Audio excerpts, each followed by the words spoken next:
This was back in the fall of 2021, when my husband and I were doing this big move from Iowa to Maryland. We had packed everything up and decided to drive straight through over a couple days, and our first stop was supposed to be somewhere around the middle of Ohio. We were pushing late into the evening, trying to make decent time before calling it a night. That whole stretch from Iowa through Indiana is just miles and miles of flat land and empty fields. Like, seriously, you can go a good 10 minutes without seeing another car.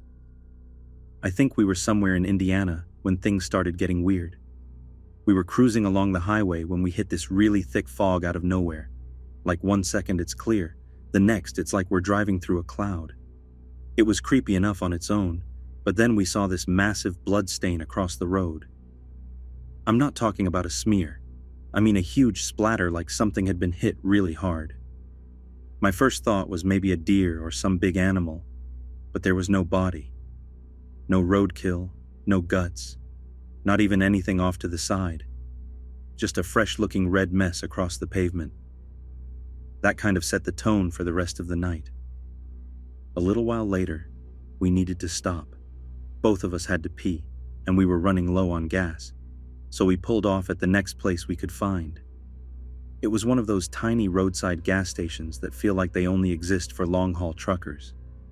I think it was called something like Rusty's Pit Stop, or something equally backwoods sounding. It had this tiny parking lot, completely dark except for a single overhead light, and only one semi-truck was parked there. The station itself had one of those old-school diners attached to it, like something out of a movie. We parked, filled up the tank, and then headed inside to find the restrooms. The moment we walked in, I got hit with the weirdest vibe. Like every single person in the building turned to look at us. And I mean every person. There were maybe 5 or 6 people crowded around these gambling machines in the entrance area. Yes, even a couple kids who looked way too young to be there. And a few older guys leaning against the counter, chatting with the cashier. But they all just stared. It wasn't aggressive, but it wasn't exactly friendly either. Just this kind of quiet, eerie stillness, like we'd interrupted something. As we made our way toward the hallway with the bathrooms, we noticed this glass door at the very end, and behind it was probably the most random and unsettling thing I've ever seen in a public place. There was this dusty little scene set up, like some kind of forgotten display, mannequins posed around an old diner table. It looked like they were supposed to be a wholesome 1950s family. Mom, dad, 2 kids, and a waiter frozen in this weird forward-leaning pose, holding a tray and smiling like a wax horror movie character. The whole thing was covered in grime and spider webs, and the mannequins looked ancient, cracked, peeling, and definitely not kept up for show. There were flies buzzing around the table, and the curtain behind it was so caked in dust it looked like no one had touched it in decades. I realized the display was sitting right in front of what probably used to be the connecting door to the diner, now totally blocked off. My husband and I just kind of stood there for a second, staring at it, trying to figure out what the hell we were looking at. There wasn't anything wrong with it exactly. It was just off. The energy in the place, the way everyone was silent when we came in, and now this bizarre diner from the graveyard scene. It felt like we had walked into a place that existed outside normal time. We didn't say much to each other, just rushed through our bathroom trip and got ready to get the hell out of there. But here's the part that still gives me goosebumps. When we came out of the hallway, the place was completely empty. I mean empty. All the people who had been playing the machines, the guys at the counter, even the cashier, just gone. We were in the bathrooms for maybe 3 minutes, tops. There weren't enough vehicles in the lot for that many people to have been there in the first place, let alone disappear that fast. We didn't stick around to investigate. We hurried out to the car, locked the doors, and drove off without saying a word. For the rest of the drive to Ohio, we kept trying to figure out what that place was, or what was wrong with it, but we couldn't come up with anything that made sense. There was no clear threat, no real event that you could point to as the scary part. But that stop stuck with both of us in a way we still can't explain. Even now, Just remembering it gives me that crawling, uncomfortable feeling like we had almost stumbled into something we weren't supposed to see.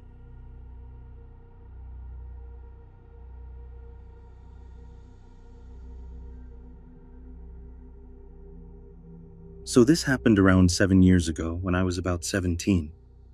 My parents had gone away for the weekend. Nothing unusual. They used to do that a lot and trusted me to stay home alone. Normally, I'd crash with friends or hang out at a cousin's place, mainly because my parents' house gave off weird vibes when you were there by yourself, especially at night. It's this older house way out in a small town where not much happens, and while it's safe, the quiet can get too quiet if you know what I mean. That weekend, though, things didn't quite go how I planned. I was supposed to stay at my friend Bree's place on Saturday, but at the last minute, her parents got weird about sleepovers, again, and told me I couldn't stay. I wasn't totally shocked. They were always a bit flaky like that, but it still left me scrambling for a plan around 9:30 at night. I didn't love the idea of going back to my empty house, so I called my older brother to see if I could come to his place instead. At the time, he was living with his girlfriend and her little kid, and he said it'd be a hassle for me to come over because of their barking dog, but he offered to drive over and stay with me instead. He told me to give him about 20 minutes, and he'd meet me at our parents' house. Just for context, my brother's this big, tattooed, serious-looking dude, like someone you probably wouldn't want to mess with in a dark alley. While I waited for him to get there, I decided to stop at the gas station near the highway to grab a soda and something salty. It was pretty dead, which was totally normal for a Saturday night in a town where most places shut down by 8. I pulled into the lot, noticed just a couple cars, and headed for the door. There was a guy standing outside smoking, and he opened the door for me without saying anything, which didn't seem weird. It's the South. People still do stuff like that here. I gave him a quick smile and thanked him, then headed inside. As soon as I stepped in, I caught this second guy near the entrance who immediately started giving me that look. You know the kind. Full-on up-and-down scan, like I was on display. He muttered something like, "Hey there, gorgeous. Walking around all by yourself?" And I instantly felt grossed out. I didn't even acknowledge it and walked toward the snacks, trying to shake it off. But then he shouted after me and called me a bitch, loud enough for it to echo in the small store. Honestly, I wasn't scared. I figured he was drunk or high or just trying to act tough. That kind of stuff happens more than I'd like to admit. I paid for my stuff, ignored him again, and was glad when I didn't see either of them by the time I was heading out. But here's where things took a turn. I started walking across the parking lot toward my car, casually checking my phone to see if my brother had texted me yet. When I looked up, the guy who catcalled me was standing near one of the gas pumps, just staring at me. He didn't say anything at first, just glared, and then muttered something like, "You think you can ignore me, huh?" I shot back some sarcastic comment.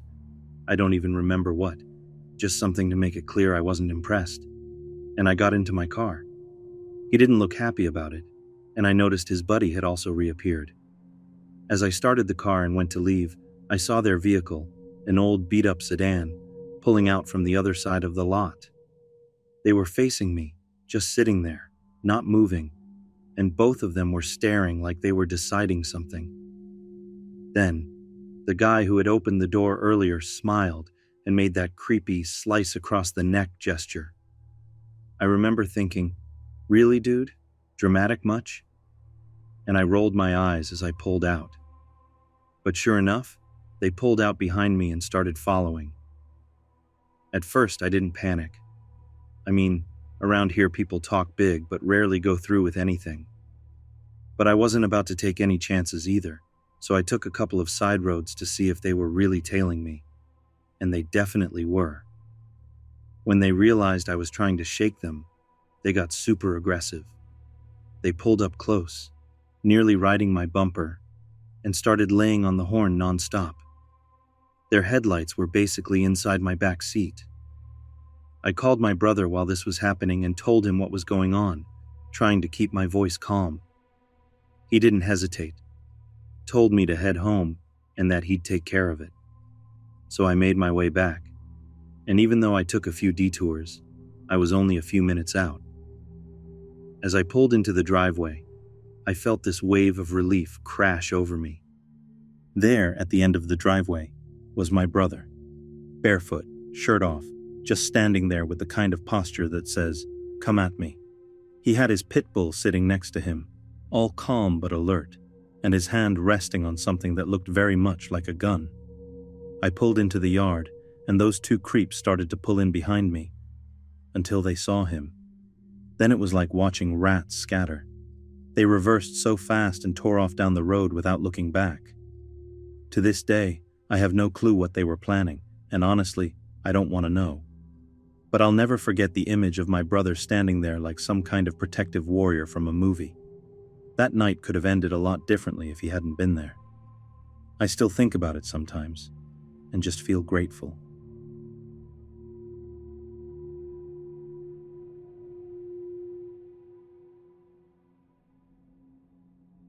Last year, I was living in this fairly busy city in the US, and one of my best friends lived about a half-hour walk away from me. I didn't have a car back then, so unless I managed to catch a bus, I was usually just hoofing it everywhere. I'd hang out at her place pretty regularly, like at least once a week, and we'd usually stay up talking or watching dumb shows until it got late. I'd sometimes leave around midnight, and while most people might have taken an Uber or something, I figured, hey, it's well lit, and there's always people around downtown. I'm in my mid-20s, and maybe a little too confident for my own good, but walking home never really fazed me. On this particular night, I stopped by a gas station that's just a block or so from my friend's place because I had a craving for something salty, chips or maybe a sandwich. My friend had given me the leftover pizza we ordered earlier, but it didn't fit in my bag, so I was awkwardly walking around with this huge pizza box in my arms like a weirdo. I head into the gas station, and right as I walk in, there's this cop standing near the entrance who immediately goes, super serious, "Hey, I'm gonna need to confiscate that pizza."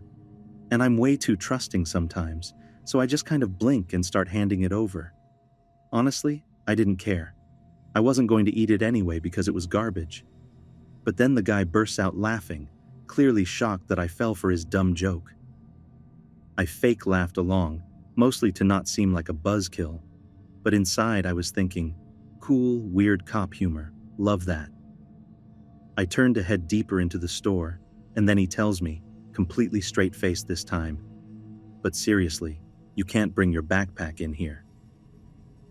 At that point, I'm second-guessing everything, but I awkwardly hand it over, assuming maybe that store has a theft problem or something. Felt a little odd, but I wasn't in the mood to argue. But as I started walking through the aisles, I realized this dude is now tailing me. He's casually asking me about my night, like small talk kind of stuff, and I tried to be polite but vague, hoping he'd lose interest. But then he switches gears and starts complimenting how I look, and I just felt this heavy drop in my stomach like, here we go. It went from mildly annoying to, please leave me alone really quick. He starts pushing for my number, and when I tell him I have a boyfriend and that I'm really not looking for more friends, he gets this weird offended tone like, "Oh, so I'm not even good enough to be your friend now." He was walking so close behind me that he kept bumping into me, and I was just trying to stay calm and get my snacks so I could get the hell out of there. At that point, I felt incredibly stuck. Like, yeah, I could tell him to back off more aggressively, but he had a badge and a gun, and it was almost midnight. I didn't feel like taking any chances. I checked out, got my bag back, and basically speed walked out the door without looking back. But when I did glance behind me a few seconds later, I saw him just standing inside the gas station looking out at me through the glass. Still staring, not smiling, just watching. Now this gas station has a huge parking lot that kind of stretches out between the store and the street, so I had a decent amount of ground to cover to get out of there. I rushed across it, and just as I hit the sidewalk, I heard the door open behind me. He had come out and was now following me down the street, totally silent, just pacing behind me with this blank expression like he wasn't even thinking, just watching. I called my friend right away, trying not to cry or freak out too loud on the phone, and explained what was happening. They were furious and stayed on the line with me, checking my location, trying to keep me talking while I speed walked like my life depended on it. I kept glancing back, and every time he was still there, a few paces behind, just walking and staring. No talking, no yelling, just unsettlingly quiet.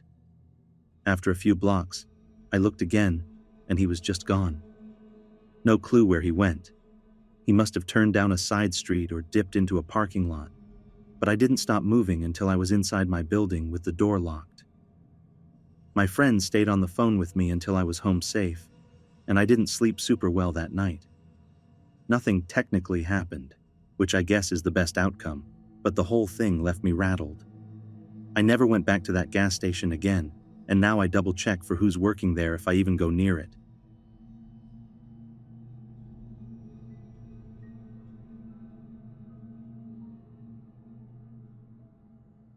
This happened a little over a year ago when I was working the overnight shift at this small gas station that was just a short walk from my house. I was 31 at the time, and yeah, I know a lot of people would probably say it's risky for a woman to be working alone all night, but honestly, I felt fine about it. It was a quiet store, not much foot traffic, and the sheriff's office was literally just across the road. Like, I could throw a rock and hit the front door if I wanted to. Most nights I'd see maybe 20 or 30 people during the whole 8-hour shift, so it wasn't exactly a high-stress gig. It was around 3:30 in the morning, and I stepped outside to do the usual, check the trash, sweep up, take a smoke break, that sort of thing. I had one headphone in and was vibing to some music when I noticed a guy across the road in the sheriff's parking lot. He was kind of hunched forward, swaying a bit like he was either peeing or just extremely drunk and trying to stay upright. The whole thing was weird because the building had been closed since like 4 p.m., and this guy looked completely out of place. Then I realized I recognized the shirt. Torn up white tee. Definitely the same guy who had come in hours earlier acting super off. He gave off bad energy even back then, like the kind of person you instinctively avoid. I tried not to make eye contact or do anything that might draw attention, just casually minded my business. It was all going fine until a woman pulled into the lot to get gas. That's when I saw him glance between me and the car a couple of times, like he was calculating something, and the vibe instantly shifted. I walked the customer out after her purchase, still holding my cigarette, and she noticed him too, muttering angrily to himself and throwing his arms around like he was arguing with someone who wasn't there.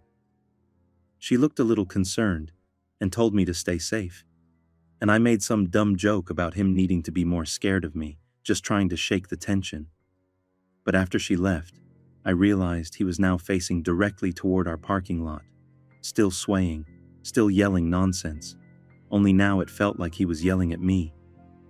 His eyes were wide and wild, like he was seeing through me or something, and my gut immediately told me, this guy's not just drunk, he's unpredictable. I slowly backed into the store and locked the door behind me, but I had that heavy pit-of-the-stomach feeling you get when something's not right. I figured I should at least be ready if things got worse, so I typed up a quick, temporarily closed sign on the computer and started making my way to the front doors. That's when I saw him cross the road and stumble into our tiny lot. I barely got the second door locked before he was practically right outside. I motioned at him with that slice-across-the-throat hand signal like, nope, not happening, we're closed, and shook my head just to make it clear. He screamed something I couldn't even make out and stomped off, but not calmly, more like he was exploding with rage. Now I was officially freaked out. I grabbed the phone and called the cops, and just as I hung up, he came back. This time he started yanking on the door handles, banging on the glass, even tried running into the door to break it open. It wasn't going to budge. It was thick and reinforced. But still, it scared the hell out of me. I made the mistake of yelling through the glass that I'd called the cops, and he was about to get arrested, which, in hindsight, maybe wasn't the best move. because the second I said that, he bolted, took off into the darkness like a wild animal. The cops showed up and searched the area for a solid hour, driving up and down nearby streets, but they never found him. No one saw which way he ran, and he was definitely on foot, which made it even weirder that he just vanished.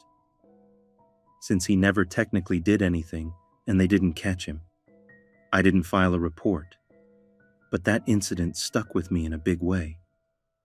I finished the rest of that shift behind locked doors, heart still pounding, just waiting for the sun to come up.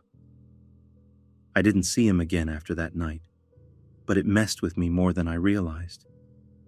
For months afterward, every time I heard footsteps or a car pulling in, I'd tense up and check the windows, just in case. Looking back, I don't know if I should have kept quiet instead of warning him about the police. Maybe they would have caught him. I'm just glad I don't work there anymore.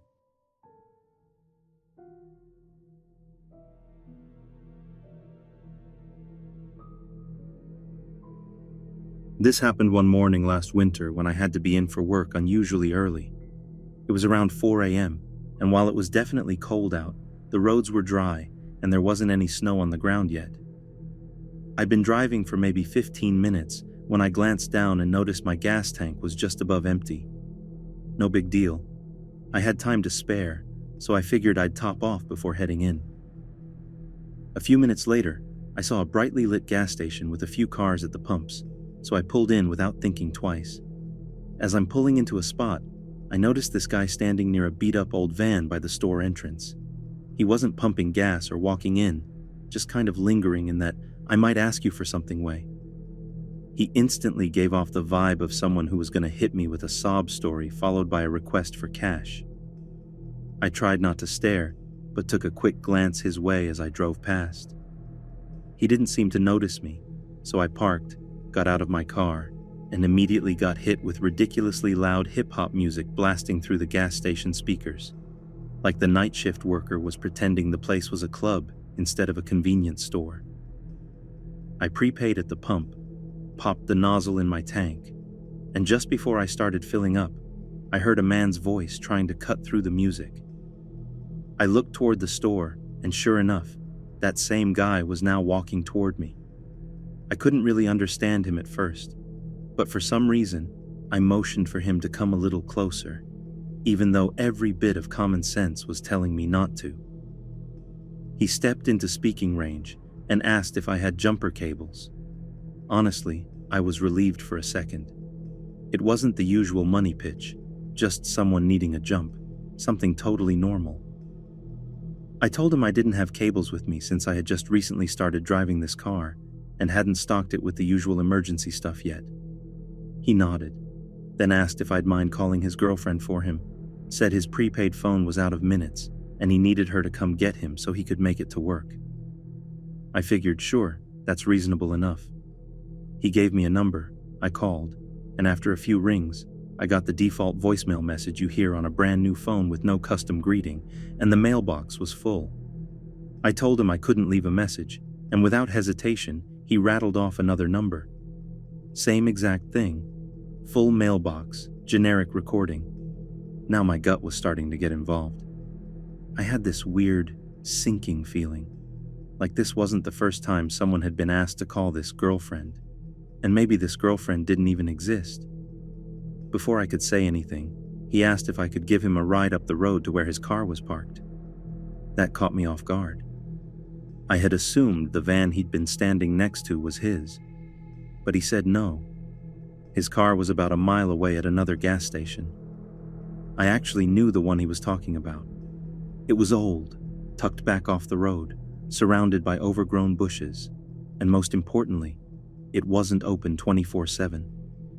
That place had closed hours ago and definitely wasn't a spot you'd expect someone to leave a car overnight, hoping to find help later.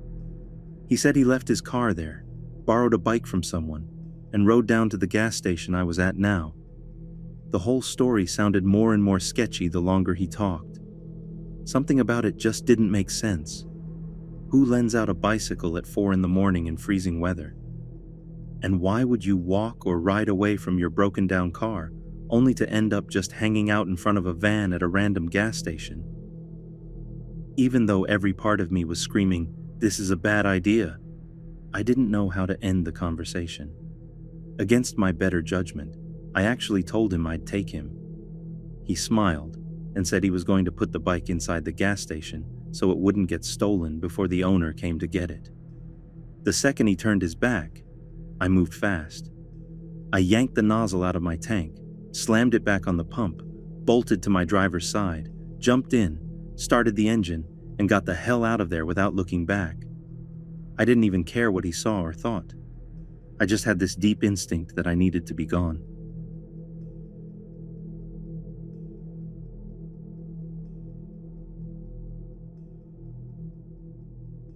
That summer, I had just gotten out of a bad relationship and moved back home to reset before heading back to school in the fall. I picked up a full-time job at this gas station just a short drive from my parents' place and spent my free time messing around with old friends from high school. Everything felt like a much-needed break from life, at least for that first month. The gas station was in a decent suburb, so I figured it'd be an easy job. What I didn't realize was how many creepers actually come through places like that, even in a nice area. We had our regulars, and one of them was this guy, probably late 30s, who slowly started doing this thing where he'd wait in the longer line just to check out at my register. At first, I didn't think anything of it. I was 21, still carrying baggage from an abusive relationship, and didn't exactly have the highest self-esteem, so I chalked it up to him just being extra friendly. But after a while, I noticed he was showing up more often. Like, way more often. Not just once a day, but sometimes multiple times during one shift. He always came off super polite, real dad energy. And every so often, he'd have his tween daughters with him, which made him seem totally harmless to me. Eventually, though, he got upset when I switched to evening shifts, because apparently that meant he couldn't drop by as often. He even told me that flat out. That's when I realized this dude wasn't just being friendly. He was keeping tabs on when I worked. I started actively avoiding him. If I saw his car pull in, I'd disappear into the back to stock the coolers or pretend I was busy. Then it got worse. He began showing up right when my shift ended, so I started waiting inside until he left. One night, I headed out to my car, and he just popped out from behind it like some horror movie jump scare. I instinctively stepped back and told him flat out that I wasn't interested in any way whatsoever. He just smiled and said something like, "Don't worry, I'll win you over eventually." That was my breaking point. I started changing my schedule constantly. Early mornings, late nights, midday, anything to make it harder for him to predict when I'd be there. And just when I thought things couldn't get weirder, this woman stormed into the store with 2 kids trailing behind her. She walks straight up to the counter and starts shouting at her daughters, "Is this the girl?" They both nod like it's some sort of police lineup. Then the woman turns to me and starts yelling, accusing me of messing around with her husband. I had no clue what she was talking about. Apparently, this creep had been telling his wife all sorts of delusional things. How he had a young gas station girlfriend. How I was moving in with him. The whole 9 yards. The wife was livid, screaming at me in front of customers, while her kids just stood there looking beyond embarrassed. Thankfully, the owner was watching everything from the back room and called the cops. They showed up and made her leave, but now I knew this guy wasn't just a pest. He was unhinged. Around that time, I had started casually seeing a guy who'd occasionally swing by the station at night just to make sure I was okay, especially when I closed alone. One night, my coworker called in sick, and I was stuck closing by myself.